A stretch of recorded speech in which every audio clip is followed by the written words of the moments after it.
Guérit TV Monde rouvre son antenne régionale de Parakou à partir du 1er août 2024. Pour toutes vos activités dans le Nord Bénin et autres renseignements, appelez le 00229 91 19 10 10. Guérit TV Monde, le leader des web TV. Les grandes contradictions, une émission de décryptage de l'actualité nationale et internationale avec Shamsdine Badaro, Gaspard Adjamossi et Achille Wosso. Les grandes contradictions, c'est tous les vendredis sur Guérit TV Monde. Maître Dao organise un grand séminaire demain, samedi 27 juillet 2024, à partir de 14h14 au hall des Arts de Cotonou. Nous allons en parler dans un instant dans ce numéro de votre émission Les Grandes Contradictions. On parlera également de cette rencontre entre le président Patrice Talon et une délégation nigérienne au sujet donc de la crise qui divise les deux pays. Gaspard Adjamossi, bonsoir. Bonsoir, Chamzine, madame. Achille Wosso, bonsoir. Bonsoir, Chamzine, madame. Nous sommes encore là. Oui, c'est toujours un plaisir, un rendez-vous renouvelé, de venir servir notre auditoire. Merci à vous. Je commence par le PP. Le PP, le premier sujet, ou la première rubrique, la rue Opine de Fawzia Sefou. Elle nous propose encore un autre sujet ce vendredi. Envisageriez-vous de sortir avec la petite sœur de votre ex-partenaire? Je vous réponds ça. Si vous voulez. Envisageriez-vous de sortir avec la petite sœur de votre ex-partenaire? C'est compliqué ça. C'est vrai que c'est un sujet difficile à capter. La petite sœur de votre ex-partenaire. Je ne sais pas. Vous savez, dans la vie, on peut dire que tout est possible. Mais il y a également les valeurs traditionnelles, les valeurs morales, il y a un certain nombre de choses. J'imagine que j'ai une partenaire avec qui je ne suis plus. Bon, je ne sais pas par quelle alchimie je peux me retrouver avec sa petite sœur. Mais dans la vie, évidemment, tout est possible. Si elle n'est plus avec moi et qu'avec le temps, je me retrouve avec une fille qui se fait être sa petite sœur et que les sentiments naissent entre nous deux, j'estime que c'est possible. En réalité, pour moi, homme, il n'y a pas de problème. Moi, c'est sa petite sœur, certes, mais on n'est plus ensemble. Mais j'imagine que c'est de son côté à elle que le problème va se poser parce qu'elle ne va pas aimer. Je ne sais pas dans les circonstances de la séparation. Je ne sais pas si c'est moi qui l'ai lâché ou si c'est elle qui m'a lâché. Si c'est elle qui m'a lâché, peut-être que ça va être beaucoup plus acceptable. Mais si c'est moi qui l'ai lâché et que je vais vers sa petite sœur, vous imaginez que de son côté, ça va être un peu compliqué à accepter. Donc, c'est un sujet véritablement ambigu. On ne pourra pas trancher véritablement pour dire je vais accepter, je ne vais pas accepter. Il y a beaucoup de cas à envisager dans la situation. Parlons de votre cas personnel, par exemple. Non, je n'ai jamais eu cette expérience. Et je n'ai jamais fait une pareille expérience. Et je n'envisage pas parce que je suis pratiquement casé, puisque vous m'appelez Pépé désormais.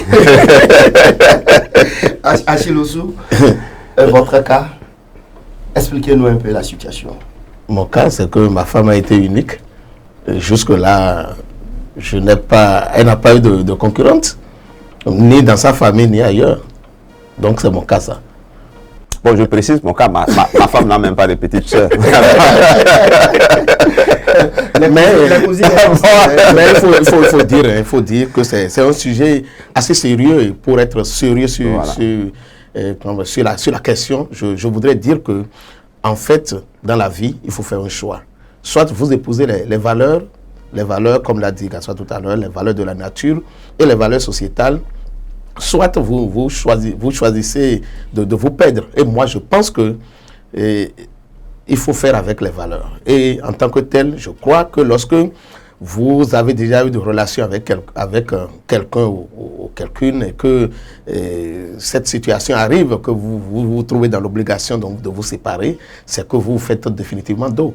En fait, vous voyez, lorsque vous allez chercher sa petite sœur, ou dans l'autre cas, c'est une femme qui va chercher le petit frère à son ex, c'est à croire que vous cherchez à lui marquer un coup. Et en tant que tel, il cherchera à se venger. Et là, vous vous affaiblissez naturellement. Et je crois que c'est comme ça que il arrive qu'on se mette dans les difficultés, hein, et vous ne savez pas tout ce qui vous arrive. Et par rapport à ça, moi je pense que ce n'est pas un cas qu'il faut même envisager. Lorsque les relations ne marchent pas entre vous, et je crois qu'il faut tourner totalement le regard de cet endroit-là, de cette famille-là. Vous n'avez plus rien à chercher là-bas. Et donc, si cela devrait arriver, il n'y a pas de raison à dire que c'est possible. Et que impossible n'est pas le problème est qu'il y a d'autres hommes, quand ils commencent, quand ils draguent la grande sœur, et après ils découvrent que la petite sœur est quand même plus jolie, ou c'est souvent ces gens de je suis d'accord que effectivement nous assistons aussi à des on tombe sur la petite sœur, et par la suite quand on nous présente la grande sœur, on voit que quand même la grande sœur elle est le plus souvent c'est dans les séries qu'on vit ça, ou dans les novellas. Et en fait, non mais lorsque vous faites attention, à la fin, vous constatez toujours qu'il y a un malheur qui arrive. Il y a un malheur qui arrive, et donc pour l'un ou pour l'autre. Et je crois que c'est ça. Lorsque nous suivons aussi ces séries-là ou ces novellas, c'est les leçons qu'il faut tirer. C'est les leçons qu'il faut tirer. Gaspard Diamansi. Non, nous sommes des Africains, dans la culture africaine. J'imagine que c'est pas possible. Il faut bannir. Oui, il faut bannir. Il faut absolument bannir. Mais comme nous sommes aussi dans le monde des exceptions, ça peut exceptionnellement arriver. Et dans le cas où peut-être vous quittez, tu ne sais pas, tu tombes sur une fille, vous entretenez des relations, vous commencez par lier, et après tu te rends compte que c'est la sœur de telle personne. C'est des cas exceptionnels qui peuvent arriver là, le chemin de retour n'est plus possible. Mais dans une évidence où tu sais visiblement que c'est la sœur, la grande sœur et la petite sœur, je crois que c'est pas un conseil du tout. Merci à vous, Gaspard Diamansi. Avant de parler politique, je l'annonçais au début de cette émission, nous allons parler en même temps, Gaspard Diamansi, de cet événement, de ce rituel du mois de juillet que Maître Dao, il est spiritualiste, il organise donc demain au Hall des Arts de Cotonou à partir de 14h14. L'homme promet de révéler les secrets de la réussite.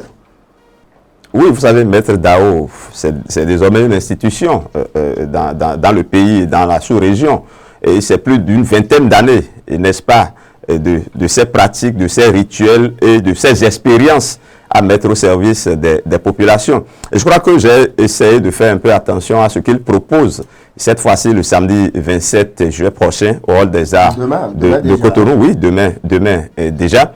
Je crois que j'ai cru comprendre que le mois d'août est un mois qui a une certaine valeur. Et pour rentrer dans ce mois, il estime qu'il a un certain nombre de rituels et de pratiques à observer avant de rentrer dans ce mois. Et c'est en cela qu'il propose pour rentrer correctement dans ce mois, pour rentrer dans ce mois et connaître la réussite. Et je crois que c'est dans ce cadre, n'est-ce pas, qu'il a voulu organiser ce rituel-là.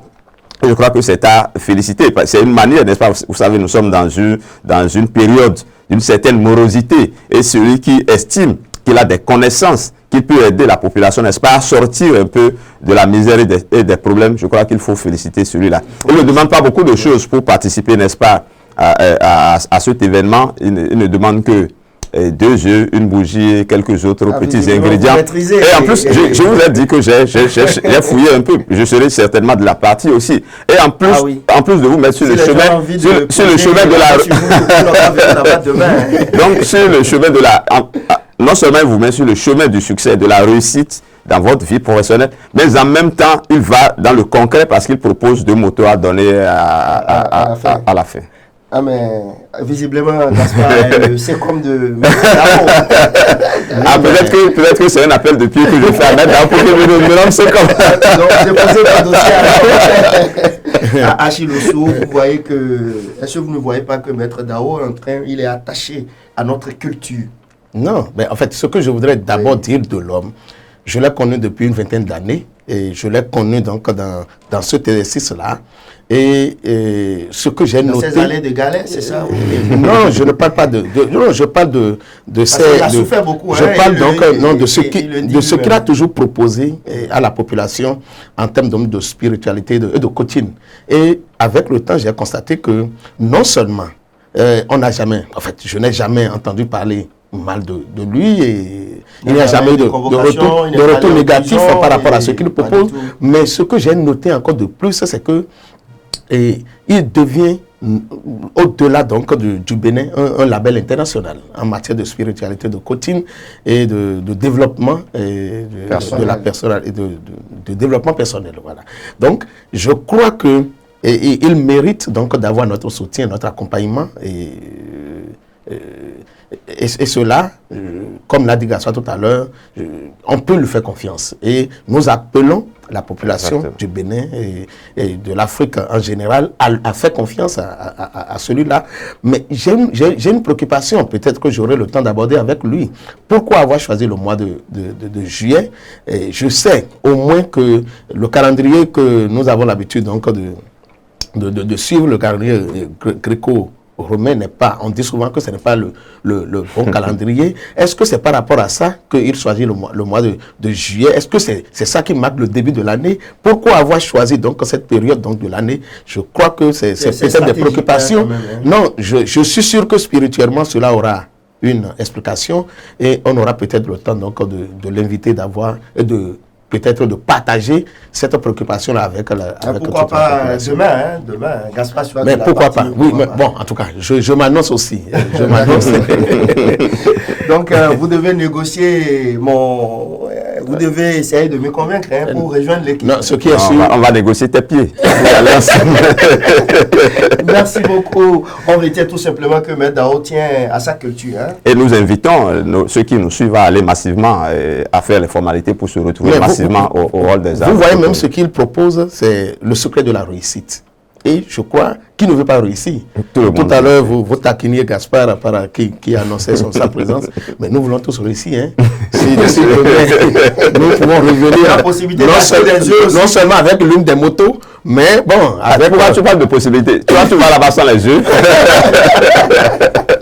Alors les gars, merci beaucoup. On va passer à un autre sujet. On retient tout simplement je rappelle que l'événement aura lieu donc demain à partir de 14h14 au rôle des arts de Cotonou. C'est un rituel du mois de juillet initié par Maître Dao. L'on promet donc de révéler les secrets de la réussite. Maître Dao, gestion efficace tout simplement. On parle politique à présent.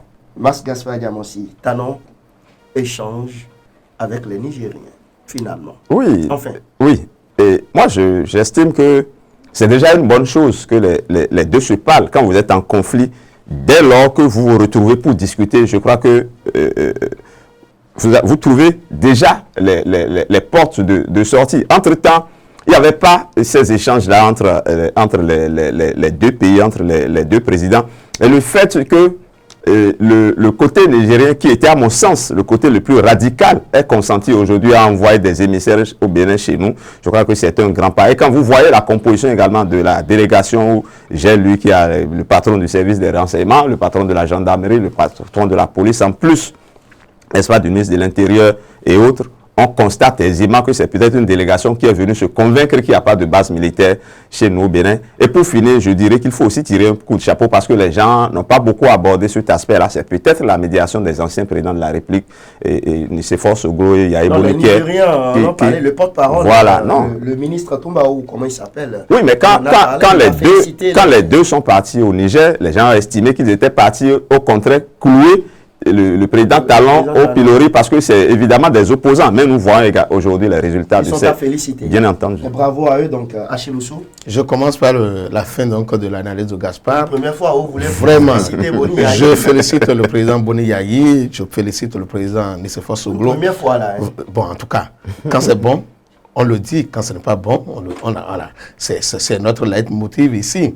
Et donc, pour ce déplacement, pour cette médiation, pour et peut-être aller forcer, pour avoir forcé la main au président Tiani, et avec aujourd'hui ce que nous constatons, cette rencontre entre les deux parties, je crois que c'est positif. Et c'est dans ce rôle que moi je veux souvent les voir, parce que c'est le Bénin qui gagne.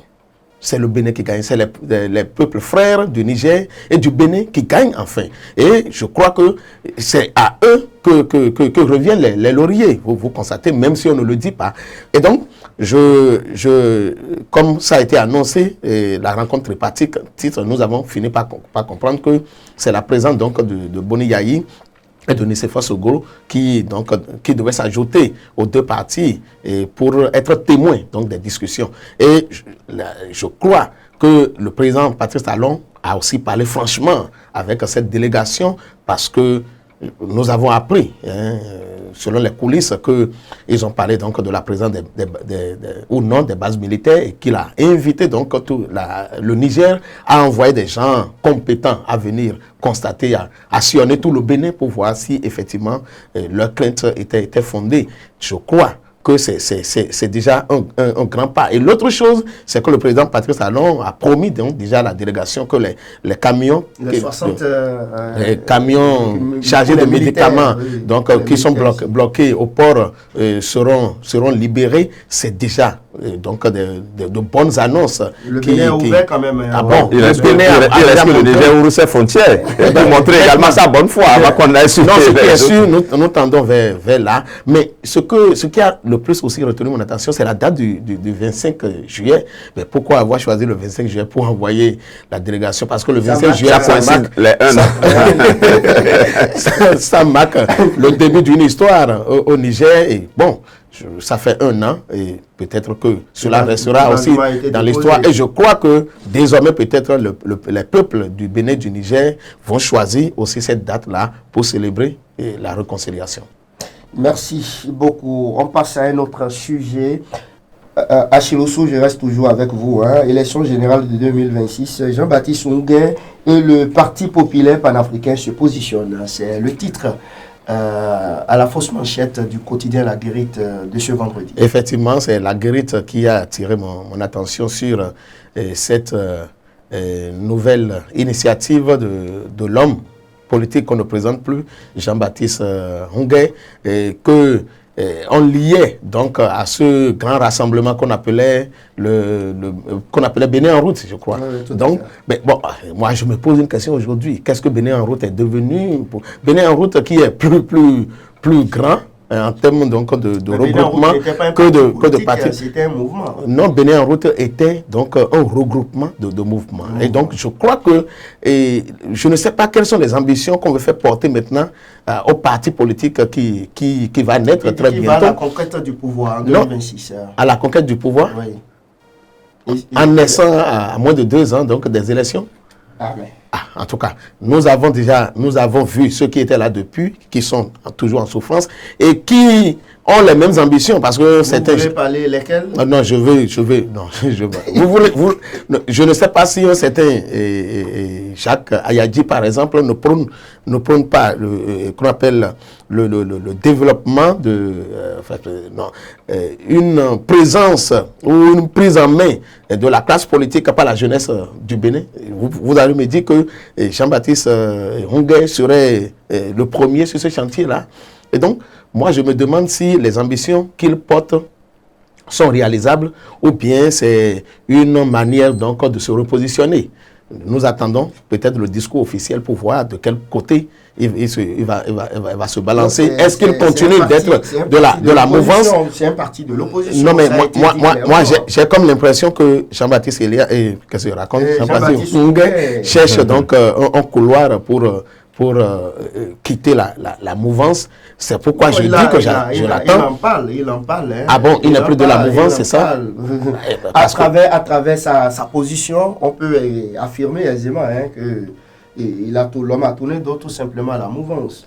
Depuis son incarcération ou après sa libération, voilà. Ah bon, en tout cas, moi j'attends patiemment donc de l'entendre lui-même dire dans un discours officiel. Merci beaucoup, Gaspard. Il y a Jatien News qui a quand même communiqué pour lui.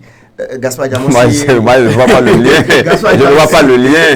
Et quand vous parlez de communication, moi, je sais que nous, on a informé, on n'a pas communiqué. Ah oui. Il a eu l'information dans ces colonnes. Non, pas par rapport à la naissance du parti politique. Nous n'avons pas encore toutes les informations à ce sujet. Peut-être que nous y reviendrons dans nos prochaines parutions. Ce que je voudrais dire, c'est que quand un parti naît, c'est d'abord pour conquérir le pouvoir politique. Ça, c'est une évidence. Sinon, il n'y a pas une raison pour créer le parti. On ne crée pas un parti pour les beaux yeux de quelqu'un, pour soutenir quelqu'un. Et donc, dans ce sens-là, moi, j'estime que Jean-Baptiste Elias veut certainement prendre sa part dans la conquête du pouvoir politique chez nous au Bénin. Il a par ailleurs eu d'autres expériences. Je crois que Achille a cité Bénin en route avec un certain nombre d'autres leaders. Je crois que Bénin en route s'est sabordé dans l'un des partis de la mouvance. Après, je crois qu'il a fait également l'expérience de l'ex-UDBN. Avant, cette fois-ci. En quelques jours. Hein. Ouais, bon, vous voulez. Avant maintenant de vouloir faire l'expérience par lui-même. Il est quand même. Moi, je pense que. Il est membre fondateur du Bloc républicain. C'est important de le souligner. Moi, je pense que. Non, c'est pas. On peut adhérer. On est libre d'adhérer, de quitter une formation politique. C'est de la pagaille. D'autant plus que quand vous ne vous sentez pas concerné par. On va. Gaspard Diamossi a la parole. Voilà. Achille, quand on parle du Bloc républicain, en certains termes, il n'est pas souvent d'accord. Je le comprends sur cet aspect. Et donc, je dis non, ne le coulons pas au pilori. Il a fait ses expériences dans les formations qu'il est en train de quitter. Je crois que certainement, il a fait de mauvaises expériences. Il a choisi de choisir un nouveau cap. Moi, je ne vais pas le juger sur pièce. Je le jugerai dans l'avenir. Il a créé, enfin, je dirais de façon informelle, son parti politique, parce qu'il y a des formalités à faire. J'attends qu'il ait, au niveau du... Non, c'est lui qui est l'initiateur, on ne peut pas s'en cacher. Moi, j'attends qu'il ait son récépissé provisoire au ministère, qu'il ait le récépissé définitif et qu'il véritablement s'affiche au niveau de la classe politique et dise ce qu'il recherche, ce qu'il veut pour qu'on fasse véritablement le débat de l'opportunité ou non de la création de ce parti-là. Mais je pense qu'il a le droit de le faire. C'est un citoyen, c'est un militant et je lui donne acte de ça. Mais je ne sais pas... Et je l'encourage également à le faire parce qu'aujourd'hui, il faut que la jeunesse pose. Quand on est déçu quelque part, il n'est pas question. Vous mettez Jean-Baptiste dans quelle catégorie? Jean-Baptiste Hungué. C'est un jeune. Oui, bien sûr que c'est un jeune. Un jeune, c'est de 7 à 77 ans, comme l'a chanté. Et la jeunesse, c'est un état d'esprit. Et il n'est pas vieux comparativement. Quand vous prenez un Moussou et Edji et vous mettez... Et si cela ne quitte pas la scène politique, ne me dites pas que les... Non, ils sont... Non, quel derrière le rythme? On est en train de les pousser derrière, mais ils tiennent toujours à rester. Donc, ne dites pas Elias, Jean-Baptiste qui est... Jean-Baptiste Hungué, ne lui dites pas à lui, dans la fleur de l'âge comme ça, n'est-ce pas, de laisser les choses. Ah bon? C'est un jeu. Moi, je ne sais pas pourquoi Gaspard veut toujours caresser les gens dans le sens des poils. Jean-Baptiste Hungué, nous l'avons vu porter la vision du nouveau système partisan au Bénin. Jean-Baptiste Hungué, nous l'avons vu jouer les premiers rôles par rapport donc au regroupement au grand regroupement des formations politiques dans notre pays. Jean-Baptiste Elias, c'est... Qu'est-ce que je raconte? Mes excuses. Nous sommes habitués. Non, dites vos excuses à M. Jean-Baptiste Hungué. Jean-Baptiste Hungué, c'est celui qui a annoncé, j'ai oublié cette date, mais c'est que c'était en décembre 2018, si mes souvenirs sont bons, au stade de CEG à Vancourt, que le PRD c'est fini.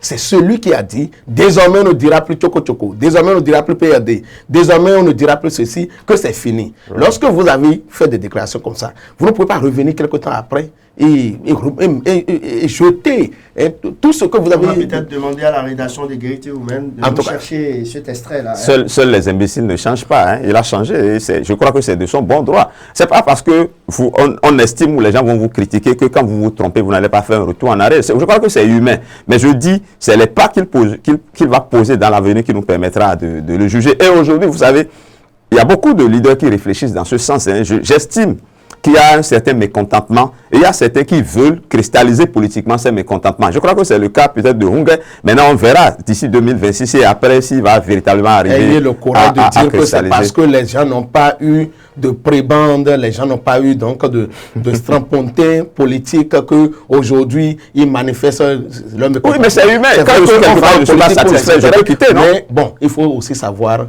prendre des positions et les assumer. C'est important. Merci beaucoup. Visiblement, le débat est équilibré en ce qui concerne Jean-Baptiste Ongué. Oui, que voulez-vous? Il y a l'aile gauche. D'accord, bon vent de toutes les façons à Jean-Baptiste Ongué. Oui, pourquoi pas. Dans son... Disons, aventure. Aventure. Voilà, dans son aventure, oui. Voilà. Avant-dernier sujet pour boucler cette émission, nous allons parler de nous-mêmes cette fois-ci. Hein. La RAC, 7e mandature, le nouveau bureau est connu, ou le bureau est connu. Mohamed Barré, élu vice-président. Roukiatou Biofay, premier rapporteur. Basile Tibozo, deuxième rapporteur. Le tout chapeauté par Edouard Loko. Gaspard Diamansi. Non, c'est déjà l'installation. L'installation de cette mandature-là, le lundi dernier, qui est l'acte fort. On savait déjà que le président Talon a nommé un des nôtres. Bon, un des nôtres, oui, parce qu'il était journaliste. Maintenant, je ne sais plus s'il est encore. Mais journaliste un jour, journaliste pour toujours, il a nommé un des nôtres à la tête de cette institution. On attendait donc la composition du bureau. J'avoue personnellement qu'il y a une petite déception à mon niveau, parce que j'estimais personnellement que l'ancien vice-président méritait de revenir vice-président. Mais c'est la politique, c'est la vie qui est ainsi faite. Le bureau a été constitué. Je crois qu'il y a un certain équilibre entre ceux qui sont nommés par les politiques et les professionnels des médias, disons, parce qu'on peut noter deux professionnels des médias, Edouard Loko et Basile Tibozo, et les deux autres, et Mohamed Barré et Roukiatou Biofay. Et je pense qu'il y a un équilibre. Ce que nous souhaitons maintenant, c'est qu'il y ait l'équilibre dans la gestion, dans notre gestion, parce que c'est eux qui vont nous gérer, notamment la régulation des médias pour les prochaines années. J'espère que ce mandat sera un mandat fructueux d'abord pour eux, un bon mandat pour nous aussi. Et qu'on ne sera pas beaucoup haché, parce que parfois certains confondent la hache à la hache et qui nous coupe tout le temps. Merci Gaspard Diamansi. Commencez à préparer votre baromètre de la semaine qui monte et descend. Je vous reviens dans quelques minutes. Achille Osso. Une satisfaction et une déception. Et la satisfaction, donc, c'est de voir que nous avons plus ou moins un bureau équilibré. Peut-être pour la première fois où nous voyons deux professionnels des médias présents donc, au sein donc, du bureau et deux politiques. Et c'est pourquoi je dis que c'est une satisfaction. Mais une déception, la déception, donc, c'est de voir que celui qui était membre du bureau, qui était même vice-président, a été totalement absent maintenant de ce bureau-là. C'est ça la déception. Moi, je voudrais qu'on capitalise, par exemple, les expériences, qu'on le mette, qu'on le maintienne membre donc, de ce bureau-là, pour que les chantiers sur lesquels ils avaient déjà travaillé, et vous savez que cela me tient beaucoup parce que je l'ai toujours défendu ici. Donc, qu'on appelle les chantiers sur lesquels ils avaient travaillé, que cela avance très rapidement. Surtout que ce n'est pas un candidat ordinaire. Voilà. Donc je crois que... Un candidat qui a écrasé presque... Donc, les autres candidats. Je crois quand même que ce que je connais particulièrement de celui-là, c'est un homme disponible, très ouvert d'esprit, et il se mettra à la disposition certainement des membres du bureau pour faire pousser donc, ces chantiers-là, pour travailler à l'épanouissement donc, du monde des médias dans notre pays. Ce sera tant mieux. Et donc, nous souhaitons bon vent à l'équipe d'Edouard Loko qui a le défi donc de montrer tout au moins que pour la première fois qu'un homme des médias, qu'il soit aujourd'hui toujours homme des médias ou qu'il soit politique, en tout cas, il a joué le rôle, il connaît la maison, il connaît très bien la maison, comme lui-même l'a écrit, il n'est pas un intrus, il est de la maison, il connaît bien la maison, et donc je pense qu'il a le défi de travailler à marquer la différence avec tous les bureaux qui ont géré déjà la haute autorité de l'audiovisuel et de la communication chez nous et a donné plus de satisfaction aux professionnels des médias. Je rappelle qu'il s'agit de... comment on l'appelle, hein? On parlait du VP. Amaoussou. Un monsieur bien disponible, ouvert de toutes les façons. Son retour déjà à la RAC est déjà... C'est déjà une victoire, absolument. Une première fois dans l'histoire de la RAC. Les gars, merci beaucoup, c'est définitivement terminé. Achille Osso qui monte chez vous.